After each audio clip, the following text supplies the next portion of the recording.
আসসালামু আলাইকুম। আলহামদুলিল্লাহ। তো শুকরিয়া আল্লাহর দরবারে ভালো আছি। আপনারা নিশ্চয়ই ভালো আছেন। অনেক দিন পর্যন্ত আসা হয় না। আজকে শনিবার বাসায় আছি, তো নামাজ পড়ে এসে চিন্তা করলাম আপনাদের সাথে একটু কথা বলি। তো অনেকগুলো বিষয় জমা হয়েছে। আসলে কথা বলতে আমরা কথা বলবো, এমন কোনো কথা বলতে যাব না যেটা আবার এমন কোনো কথা বলা থেকে বিরতও থাকতে পারতেছি না যেটা সর্বসাধারণের সর্বসম্মতিক্রমে ভালো। হয়তো বা কারো পক্ষে যেতে পারে, কারো বিপক্ষে যেতে পারে, কারো আঘাত লাগতে পারে, তাই বলে তো থেমে থাকা যাবে না। বিষয়টা হলো এরকম। প্রথমে আসি শিক্ষকদের আন্দোলন নিয়ে। কি বিচিত্র দেশ আমরা এখানে বাস করি। আমার শিক্ষকরা শহীদ মিনারে নির্ঘুম রাত্রি যাপন করতেছে, মশায় কামড় খাচ্ছে, বৃষ্টিতে ভিজছে। আমাদের সরকার বাহাদুররা একরকম নির্লিপ্ত, কারো কোনো ইয়ে নেই। এটাও কথা? এমন দেশে আসলে আমরা করছি। শুধু এই যে শিক্ষা ডিপার্টমেন্ট এমন, এ নিয়ে ক্ষোভ, বিষয়টা এমন দাঁড়িয়েছে যে আমি সাধারণত আপনাদের সাথে চলি, আপনাদের সাথে কথা হয়, আপনাদের সাথে হয়, যার জন্য আপনাদের দুঃখ শুনতে শুনতেই দিন শেষ হয়ে যায়। নিজের দুঃখ বলার সময়ও থাকে না, পরিবেশও থাকে না। তো এই ডিপার্টমেন্ট এমন একটি ডিপার্টমেন্ট যেখানে যদি আপনি নিজে উদ্যোগী না হয়ে কোনো পরিবর্তন না আনেন, সরকার কোনো পরিবর্তন করে দেয় না। একজন লোক একজন জীবন পার করে দিয়েছে এক পোস্টে, কিন্তু কোনো পরিবর্তন নাই। এরকম বহুত আছে। তো স্কুলগুলো আপনার কত টাকা খরচ হবে? সরকারের এত টাকা এত জায়গায় হতে পারে, অথচ আমাদের শিক্ষকরা রাস্তায় করতেছে। এবং এটা আজকে যে নতুন তা না। সত্যিকার অর্থে পানি দিয়ে দধি পাতার কোনো গল্প, কোনো উদাহরণ যদি থাকে, তাহলে এটা হলো তার একটি। এখানে শুরু হয়েছিল কিছুই নাই সে অবস্থা থেকে আজকে এ পর্যন্ত যা এসেছে, এরকম ঝাঁকি দিতে দিতে এ পর্যন্ত আছে। ঝাঁকি ছাড়া এখানে কোনো কিছু হয় না। হয়ে গেছে ম্যাক্সিমাম, এখন যেটুকু আছে দিলেই হয়। এই গভর্নমেন্ট দিয়ে গেলে আপনাদের তো পরবর্তী পলিটিক্যাল ফেস করতে হবে না। তা আপনারা একটু সদয় হন না ভাই, আপনারা একটু সদয় হন না। তো এই জায়গার অবস্থাটা বহুত পুরনো। এটা বৈষম্য এই আজকের না। আপনি যদি সেই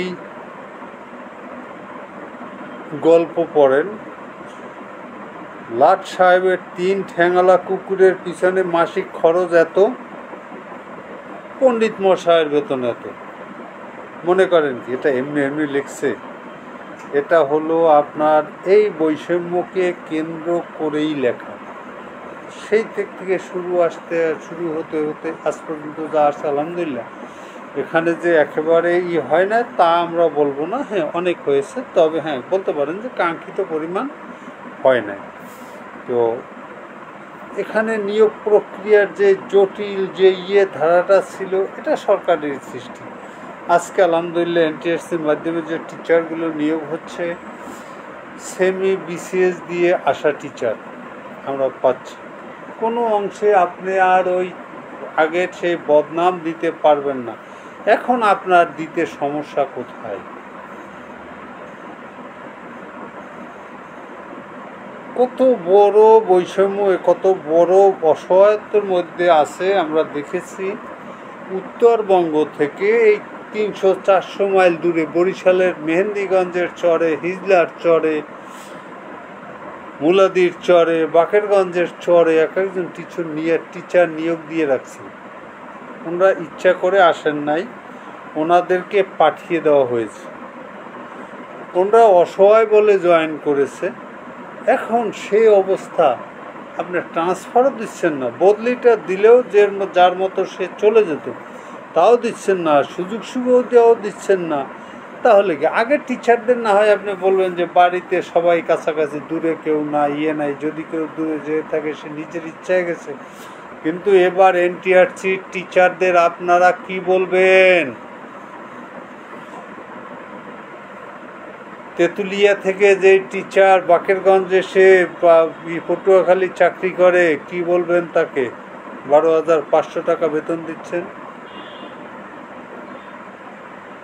রাজশাহী, রংপুর, দিনাজপুর, আমাদের এই বেল্টে এই সব দিক থেকে, যশোর, খুলনা, সাতক্ষীরা থেকে হাজার হাজার টিচার এসেছে। কয়জনকে আপনি করবেন? তো এদের দাবি দ্রুত না করা হলে এটা চরম বৈষম্য, চরম অন্যায়। তো এটা আসলে সমাধান হওয়া দরকার, দ্রুত সমাধান হওয়া দরকার। কারণ হলো এখন একেবারেই অক্টোবর মাস, আর কয়েকদিন পরে নভেম্বরে পরীক্ষা। তো লেখাপড়ার পিক আওয়ার, সত্যি বলতে এটা একেবারেই লেখাপড়ার পিক আওয়ার। সেই আওয়ারটা আপনারা এইটুকু করেন না, কি করবেন? এইখানে আসলে কি বলবো, অনেক কথাই আমার বক্তব্য অনেক স্কুলে মাদ্রাসায় বলেছি। আসলে ওই যে আজকে কি জ্বালাময়ী বক্তৃতা দেখলাম এক স্যারের, যে আপনি গেলে সব পারবেন। তো ইতিহাস বলে যে যায় লঙ্কা সে হয় হনুমান, যেই ওখানে যায় কেন জানি হয়ে যায়। তো দ্রুত এটার প্রত্যাশা করছি, এটা একটা সমাধান হওয়া দরকার। স্যারদের দাবি মেনে নিয়ে অন্তত তাদেরকে আর রাত্রি জাগরণ করিয়েন না, এই মশার কামড় বৃষ্টিতে ভেজাইয়েন না।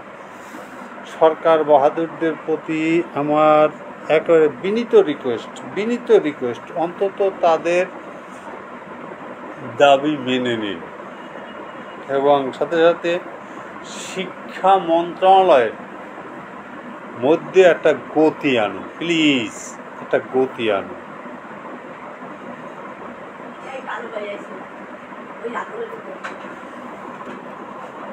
জি, আন্তরিকভাবে ধন্যবাদ। আবার দেখা হবে, কথা হবে। আসসালামু আলাইকুম।